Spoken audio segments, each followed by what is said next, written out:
So guys, CR review tayo dito sa Microtel Boracay. So, pasok na tayo.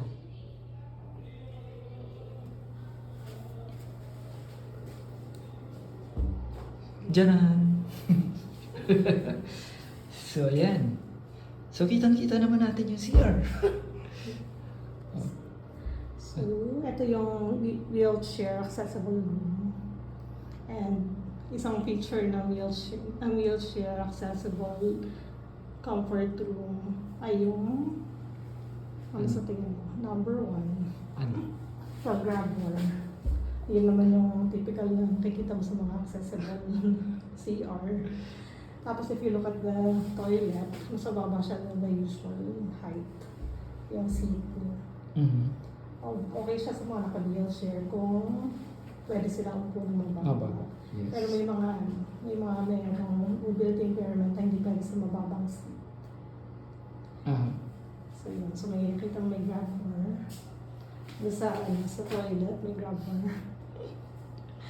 Tapos, ito yung shower area nila. Ayan. So pagpasok ng pinto, kasya naman yung wheelchair. Dito sa shower area. May konting parang Ito sa baba? Oo, may hump siya.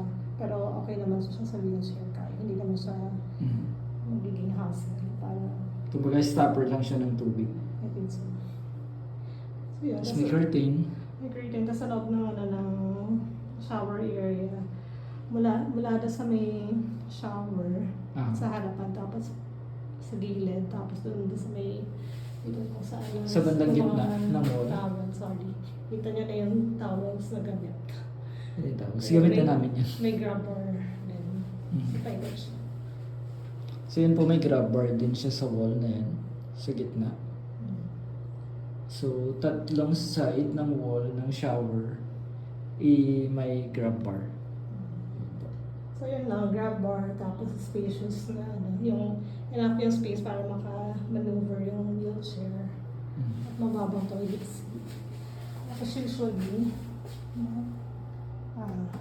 yung itong lavatory, normally pag mas mababa rin siya. Pero ito, parang medyo normal na height. Normal height, yes. That's all about it. And then, ayan po. So, yung mga toothbrush dyan, mga gamit. So, sa amin yan. Personal namin dala.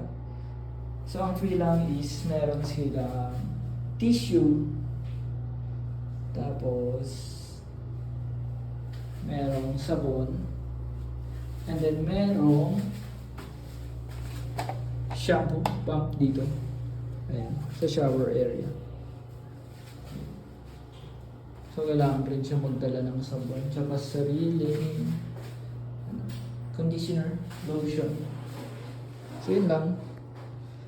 So, that's it. Thank you and have a nice day.